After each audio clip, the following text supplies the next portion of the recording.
కాబట్టి ఈ అధ్యాయంలోనంట దేవుడు న్యాయం తీర్చాడంట. ఏ న్యాయం అండి? ఇశ్రాయేలీయులకి ఇవ్వాల్సిన జీతం ఇవ్వలేదు ఐగుప్తీయులు. కాబట్టి దేవుడు ఏమన్నాడు? నేను ఏం చేస్తాను? తీర్పు తీరుస్తాను. ఏమన్నాడు? తీర్పు తీరుస్తాను. నిన్నెవరైనను ఏమియు అన్నను నేను ఊరుకొందునా, నన్నాటే భావించుకొని నన్నాటే నరునికి తీర్పు విధించనా, మనోవిచారము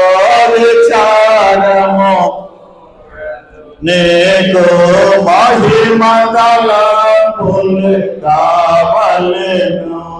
దేవుడు తీర్పు తీర్చే దేవుడు.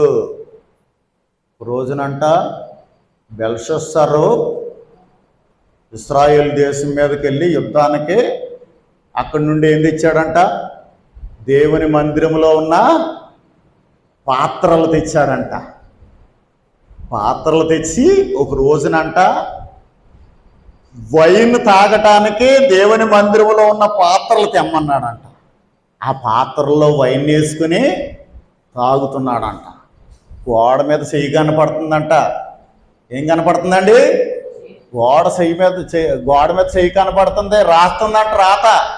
ఈ రాజుగారికి కాళ్ళు వణికిపోతున్నాయంట, చేతులు వణికిపోతున్నాయంట. దడొచ్చేస్తుందంటే ఇళ్ళగలగా దడొచ్చేస్తుందంటే ఆ రాత అర్థం ఏంటి అని ఆ యొక్క ఆస్థానంలో ఉన్న పండితుల్ని అడిగాడంట. వాళ్ళు ఎవరో చెప్పలేదంట. అప్పుడు దానియేలు గారు చెప్పాడంట. ఏమని?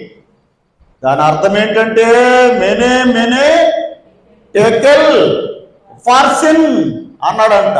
రాజా, నిన్ను లెక్క చూశాడు దేవుడు. వెల కనపడ్డావు, తక్కువగా కనపడ్డావు అని సెలవిచ్చాడట.